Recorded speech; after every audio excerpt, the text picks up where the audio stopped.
Hey everyone, Christine here. I wanted to hop on quickly to talk about something that I heard 5 times this past week in my office with, obviously 5 different clients. And it's consistent. I heard 5 times this week, but I hear it every week, and I've experienced it myself. And well, it sucks. It hurts. And so I wanted to talk about the psychological impacts or psychological effects that this has on a person.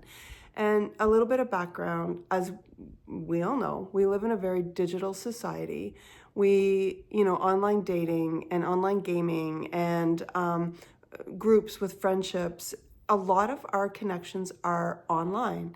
And it doesn't mean that we might not have a face-to-face connection with that person, but a lot of it is online, texting, FaceTiming, video chat, whatever it may be. And because of that, it's very easy for someone to dismiss another person, to walk away from that person and just block or shut it down.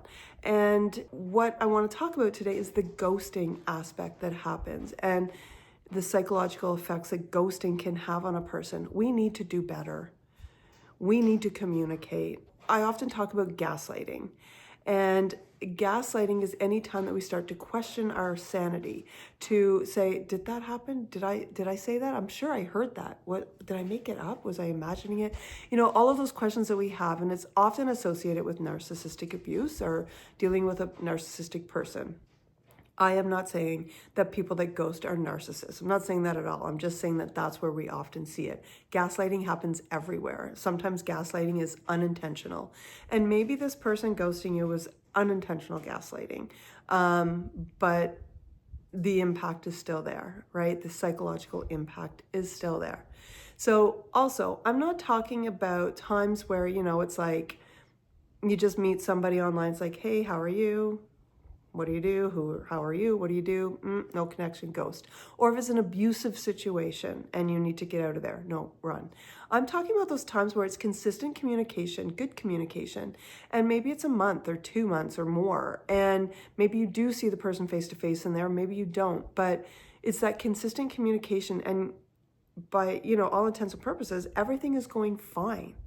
And you think that things are good, and then all of a sudden, boom, they're gone, and you have no information and you don't know what's happening. You thought things were good.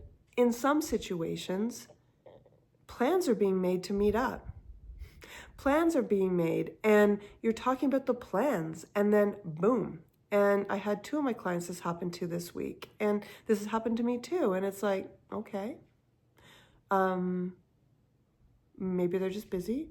And so then the next day you text and reach out, just something maybe, hey, and nothing, crickets. And you're like, now it's getting close to the time that you're supposed to be meeting up, and you're like, am I supposed to go? Am I not supposed to go? Are they busy? People are on the phones all the time. They're not usually too busy for something like that. But so you reach out and it's like, hey, we're supposed to meet tomorrow. Is it still on? And nothing. Think about the impact that that's going to have on a person, right? You start to, correct me if I'm wrong.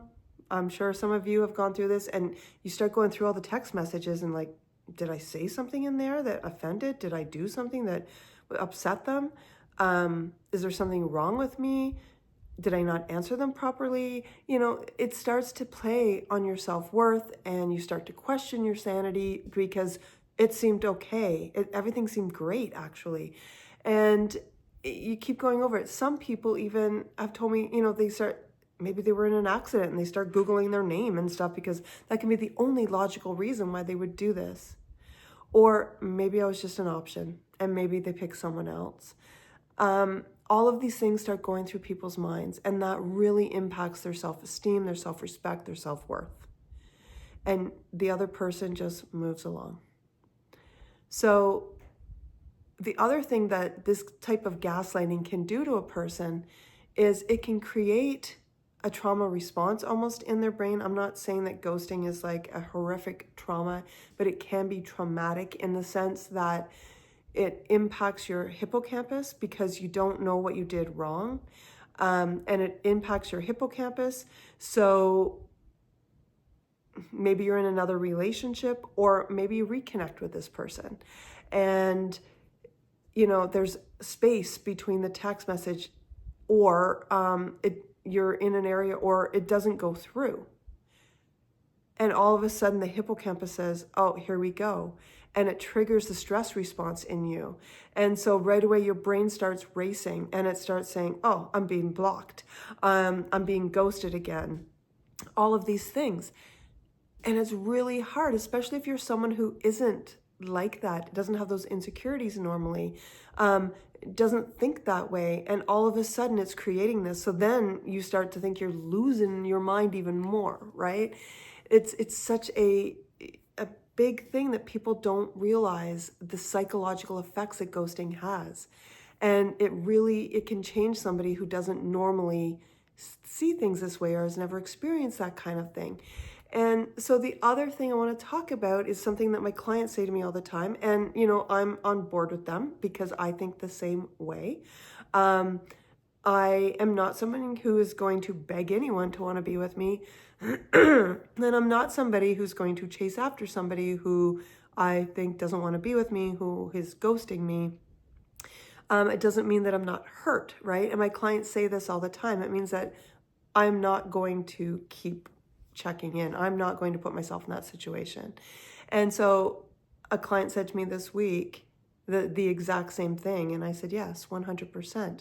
And what they said to me, and what I agree with 100%, because this is exactly how I think. And I've said to people before, if you don't want to be, this is what my client said, if you don't want to be with me, tell me. If it's not working for you, tell me. If you have met someone else, tell me. Don't ghost me, because of all the stuff I just talked about, right?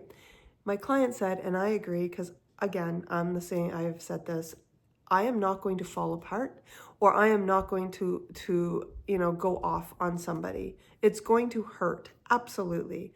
But humans need to have some control, and we need to understand what's happening in our world. That's our equilibrium. And when that is upset, that is where some trauma can come in. So, long message, but it's an important one. And I see it so often that I really wanted to address it. So, sorry, I'm rocking a cold this week and I'm really trying to get through all of this. Losing my voice. So, if you are someone who ghosts, it doesn't mean you're a bad person. I know that it can be hard to, you might think you're going to hurt somebody by saying you don't want to be with them, or there is someone else. Of course, but it hurts more when you just fall off the face of the earth, right? To people who are being ghosted or have been ghosted, who wonder why what they did, you didn't do anything. Unless you have been notably abusive or stalker-ish, is what a client said to me who did ghost somebody. There's that. But hold your head high, because how people treat us has nothing to do with us and everything to do with them. Their issues, their insecurities, their traumas, difficulties in past relationships, but nothing to do with you. So if you're ghosting, do better, communicate. If you're being ghosted, it's okay. Not everybody's going to ghost you, and it's not because of you. All right. Hope this resonates with people. Hope you learn something from it, whether you're being ghosted or you're ghosting, and take care of you.